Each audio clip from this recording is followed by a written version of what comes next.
Hello and welcome to this edition of Wineskins. I'm Father Jim Corda. Wineskins is a program that features reflections on the lives of the saints and the sacred scriptures, along with a variety of issues and topics, all from a Catholic perspective. Wineskins is brought to you through the annual Bishop's Appeal, the Catholic Communication Campaign, and St. Paul's Catholic Books and Gifts, a division of the Society of St. Paul. On our program today, I will interview Father Joe Whitmer in celebration of Christian Unity Week. We will also hear more information on the life and times of St. Agnes. And today, as the Church celebrates a second Sunday in Ordinary Time, we will get a deeper insight into those particular Sunday readings. That and more on Wineskins.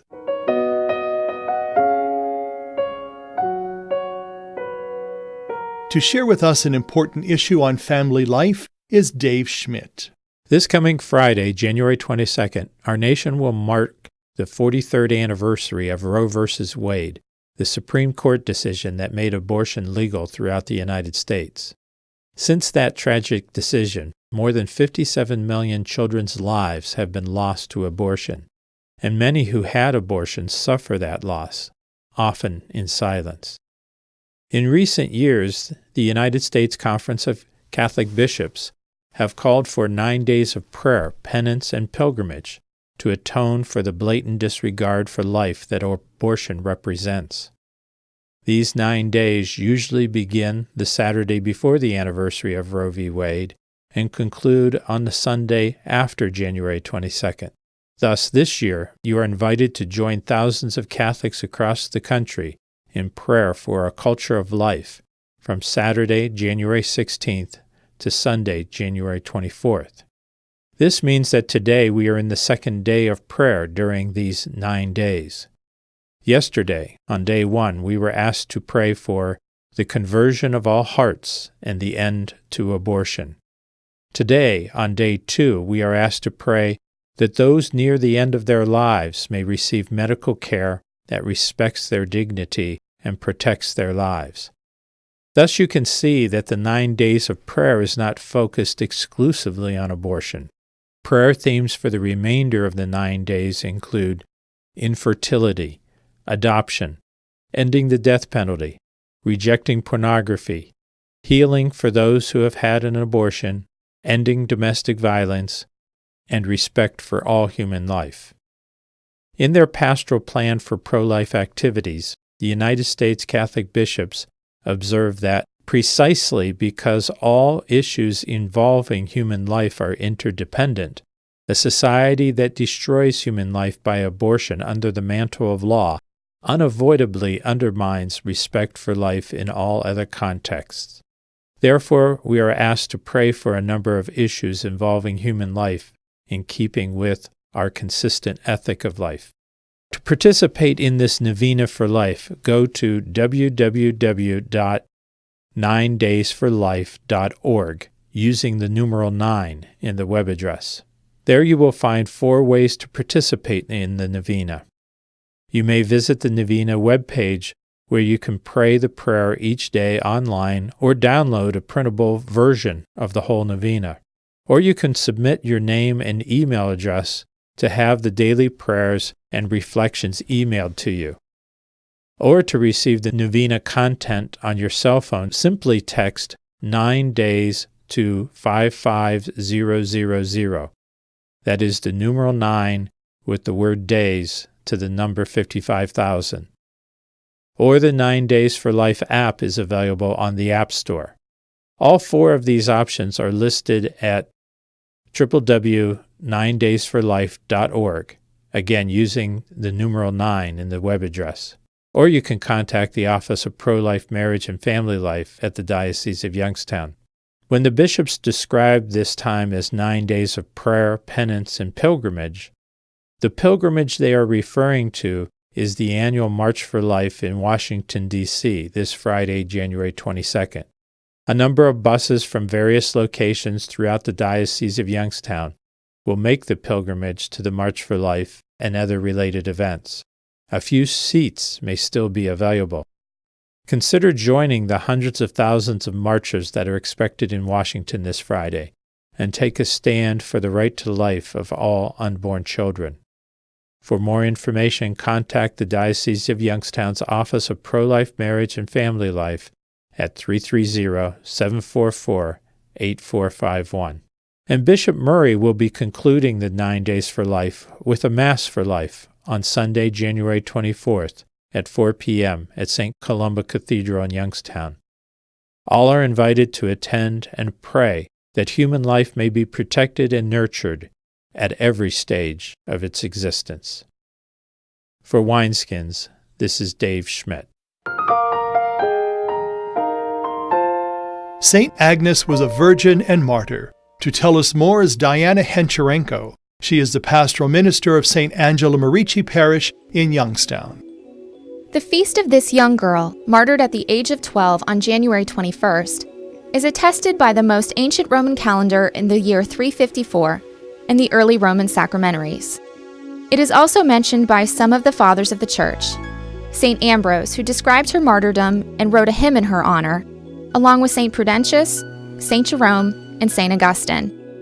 The reason for the widespread cult in her honor are her extreme youth and her purity, her heroic Christian witness in the midst of terrible torture, and finally, her spontaneity in going to her martyrdom with full awareness.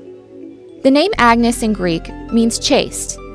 Her torture included fire from which she emerged unscathed. In the Greek tradition, since the 5th century, there are some details that do not correspond to the tradition of Pope Damasus and St. Ambrose. This may be due to the confusion between two different martyrs named Agnes. In the 4th century, the daughter of the Emperor Constantine had a basilica built in honor of St. Agnes. Agnes is one of the most illustrious martyrs of the Church, and she is mentioned in both the Roman canon of the Mass and in the Greek calendar of saints. The opening prayer of the Mass states that God chooses what the world considers weak to put the worldly powers to shame. We then ask that we remain loyal to the faith that Agnes professed. Her steadfast fidelity is exalted by St. Ambrose when he said, "The cruelty that did not spare her youth to bear it witness. She is too young to know of death, yet is ready to face it. She showed herself a master in valor despite the handicap of youth. One victim, but a twin martyrdom, to modesty and to religion. Agnes preserved her virginity and gained a martyr's crown. In her vibrant declaration she said, 'I am espoused to him, whom the angels serve. For him alone I keep my fidelity intact.'" We see the model of espousal with Christ that is born of chastity, and not only consecrated chastity, but of all Christians called to tend toward Christ with the same ardor as this young girl. So we read in the Canticle of Mary, "Holy Father, hear me. I am coming to you whom I have loved, whom I have sought and always desired." Virginity of heart is for all Christians, even for those who do not observe bodily virginity. In contemporary society, this witness to a love that transcends age or sex is urgently needed. The opening prayer says, "Almighty, eternal God, you choose what the world considers weak to put the worldly powers to shame. May we who celebrate the birth of St. Agnes into eternal joy be loyal to the faith she professed." Her feast is celebrated on January 21st. For Wineskins, I'm Diana Hencharenko.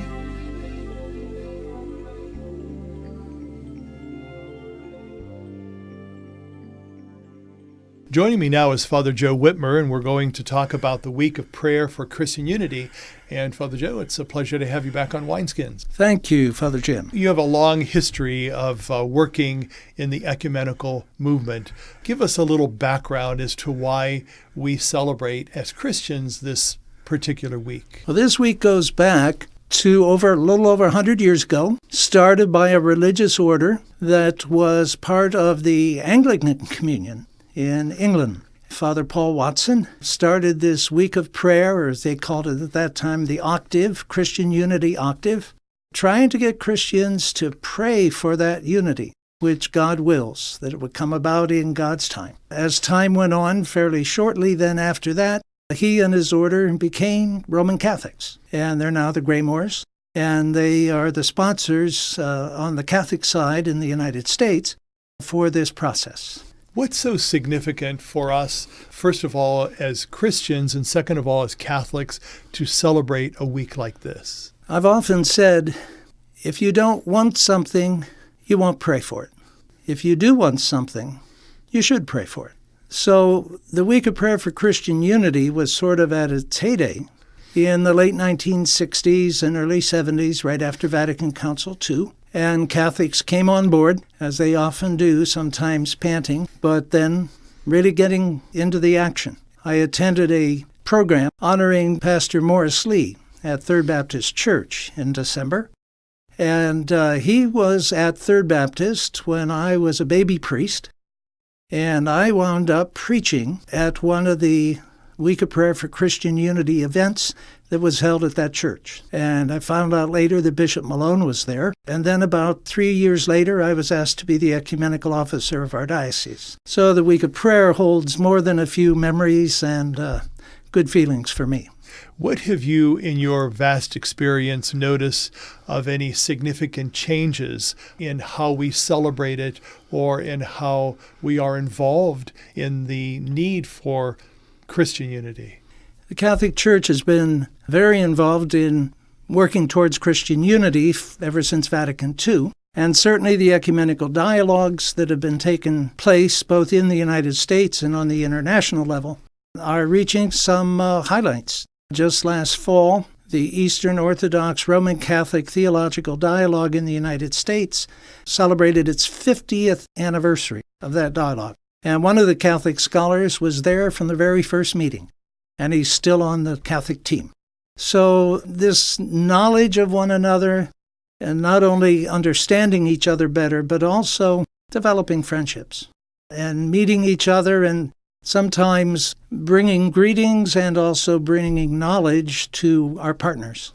We know that each year a different, perhaps, country is involved in creating and celebrating and organizing this. Is that true? What about this year? What's so significant and who's involved? At the international level, the Week of Prayer is work between the Faith and Order Commission of the World Council of Churches and the Vatican Pontifical Council for Promoting Christian Unity. In the United States, the Atonement Friars, the Graymores, take and work these materials in cooperation with people in the United States. But the international group this year is Latvia, one of the countries on the Baltic Sea who were certainly under Nazism and under communism. So having them do it is interesting to me because they were living proof that those movements didn't care what denomination you were. They were against you. So you weren't in separate prison cells.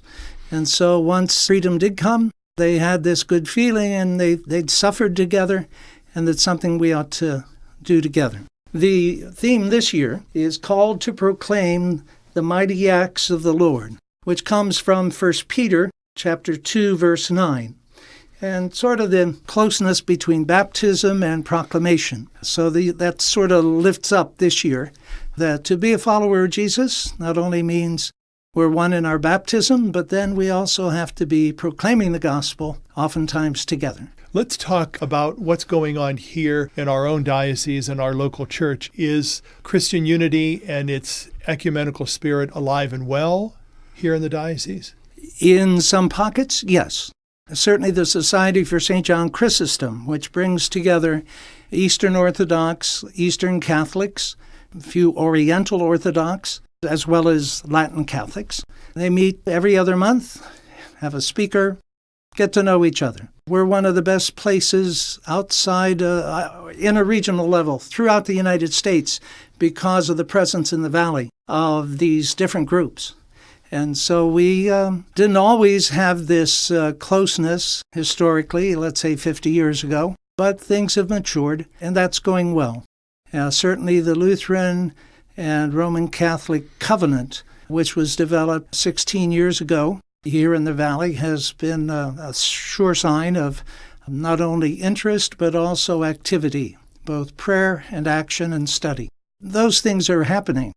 The week of prayer is not what it used to be. But hopefully, at least in the prayers of intercession at different churches during the week of prayer for Christian unity, there will be included prayers for this movement towards unity. Now, in closing, briefly, what would you tell the folks that are with us that they can do to bring about this unity among Christians, especially as we celebrate it this year? I think to be attentive both in the secular newspaper and in the Catholic Exponent of events that are happening where two or more denominations are involved. Come, listen, learn, participate, and perhaps add your energy to what's come up to this point. Wonderful words of wisdom, Father Joe Whitmer. Thank you for your longtime support and involvement in ecumenical affairs, not only here in the diocese, but nationally around the country. We thank you for that. We know that as we continue as God's people to grow not only in our faith, but also in our unity among other Christians, that is going to serve us well and serve the Lord well. Thank you. Thank you. For Wineskins, I'm Father Jim Corda. For more pertinent information and to listen to Wineskins, visit www.doi.org, the website of the Catholic Diocese of Youngstown. Stay with us. We'll be back in a moment.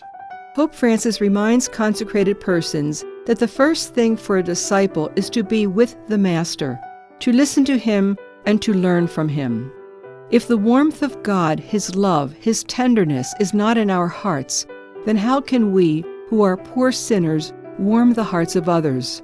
The more the mission calls you to go out to the margins of existence, says Pope Francis, let your heart be more closely united to Christ's heart, full of mercy and love. When reflecting on this world of distrust, discouragement, and depression, Pope Francis looks to consecrated persons to introduce belief in the possibility of true happiness, in the feasibility of hope that does not depend solely on talent, superiority, or knowledge, but on God. All are given the possibility of encountering Him if only they seek Him with a sincere heart. I am Marino. Je suis Marino. I am Marino. I believe that we are all connected to each other, and that is the gift of compassion that unites us and makes us one. It doesn't matter what language, culture, or tradition we come from. We can share compassion wherever we are. Marino, an American Catholic organization of priests and brothers, has been reaching out to those in need for nearly 100 years in 26 countries throughout the world.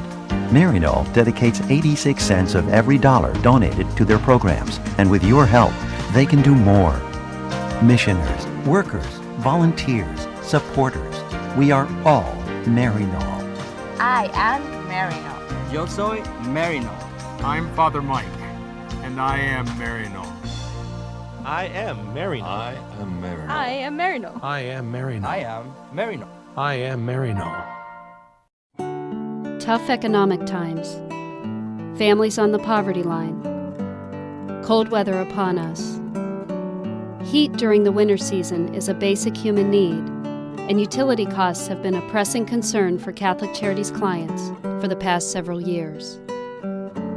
Catholic Charities in the Diocese of Youngstown offered emergency utility assistance to over 8,000 people. This year, the need is greater. Keep the Kids Warm helps Catholic Charities provide direct utility assistance to families with children. Please support your parish second collection for Keep the Kids Warm this year. For more information, visit www.ccdoy.org or call Catholic Charities at 330-744-8451.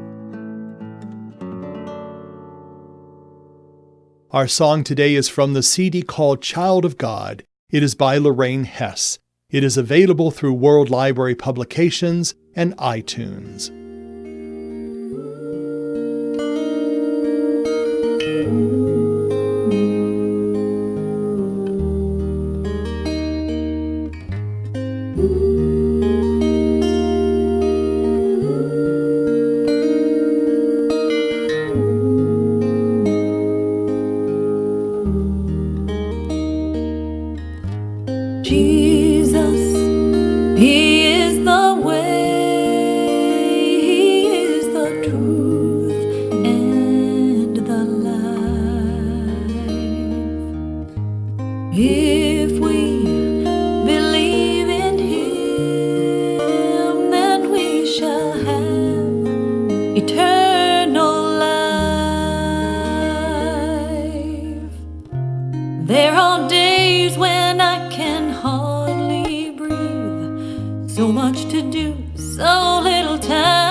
I'll make it through the day.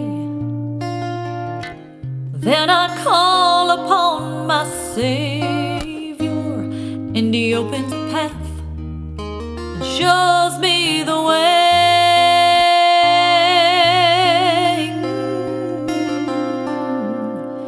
Jesus, He is the way, He is the truth, and the life.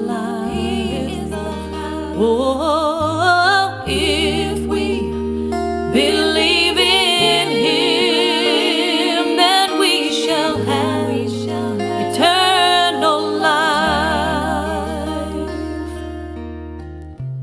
All around me, people telling me lies, what I should think, how I should look, and who I should listen to. But when I open up God's holy word, there it is, all I need to know, 'cause He is the truth.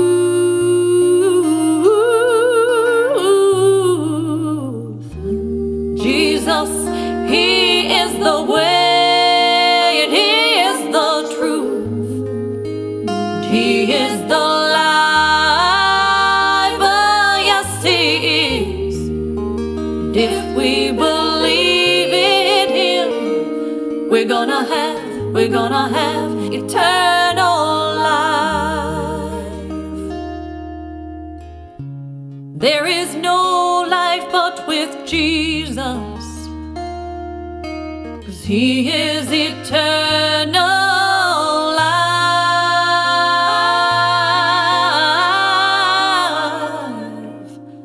Jesus, He is the way, He is the truth, and the life. He is the life. Oh, if we believe in Him, then we shall have eternal life.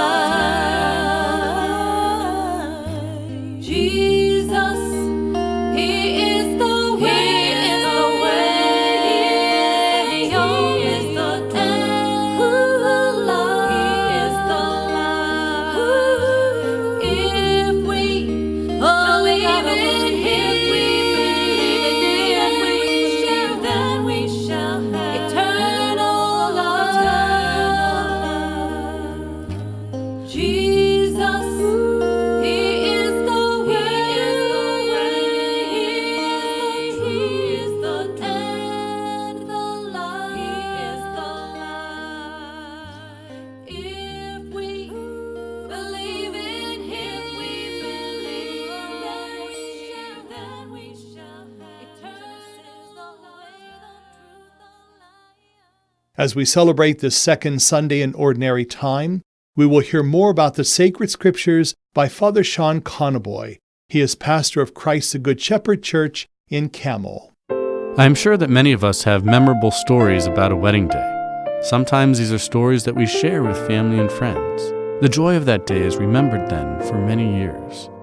Of course, the wedding in Cana was no exception, but instead of joy, it was about to be a story of disaster. The wine ran out. It would have been an embarrassment to the couple and their families. The village, their guests, would not have forgotten their lack of hospitality.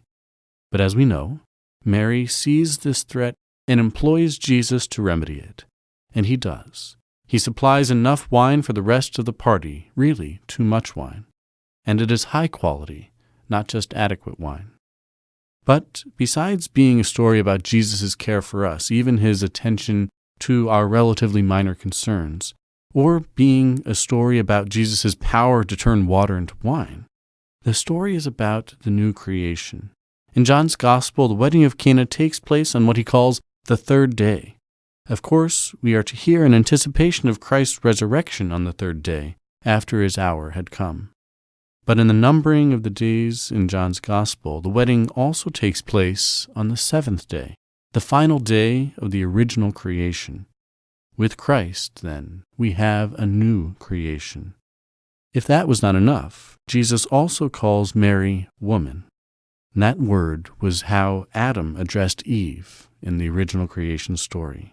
Mary is the new Eve, helping Christ bring about the beginning of a new creation. But it's not just a restoration. It's not just a restoration of the old creation. It's not just supplying enough wine to meet the needs of the wedding guests in Cana. It's a new creation that supplies what we need in abundance, in superabundance. St. Paul today speaks of the gifts of the Spirit. There are so many gifts, too many for one person. The gift of the Spirit is an abundant outpouring of God's life into ours. The new creation is a salvation that goes beyond our expectations. But we are also told how we are to enter into this new creation through the cross. On the cross, Jesus once again calls Mary woman. He says to her, pointing to his disciple, "Woman, behold your son." Through Christ's cross is the abundant outpouring of salvation, life, the Spirit, and his gifts. Water was turned into wine, and now wine is turned into blood. In the Eucharist, we join ourselves to Christ's sacrifice. We share in the new creation, and we become a source of that new life for others.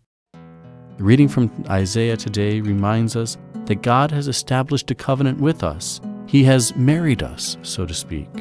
So like the couple in Cana, we have invited Christ into our homes. He sees our failings and supplies our needs. He offers us an abundance of grace. It is a joy, a spirit that we share with all. The new life of Christ, which carries us off of the cross into the new creation, is a story that we cannot forget. It is a story that we share. It is a story that we must not forget. It is a story that we must share. For Wineskins, I'm Father Sean Conaboy. The truth that calls for change is a most unwelcome kind of truth. We would rather deal with almost anything else but change in our lives. But if we are going to do business with Christ, we may as well get used to change in our lives. All that he taught us was a call to action and a change of heart. We may resent the truth that requires change, but there is nothing we need more to hear or to do. Wineskins is a production of CTNY, the Catholic Telecommunications Network of Youngstown. It is brought to you by the Annual Bishop's Appeal, the Catholic Communication Campaign, and St. Paul's Catholic Books and Gifts. I'm your host, Father Jim Corda, wishing you a beautiful week of prayer of Christian unity.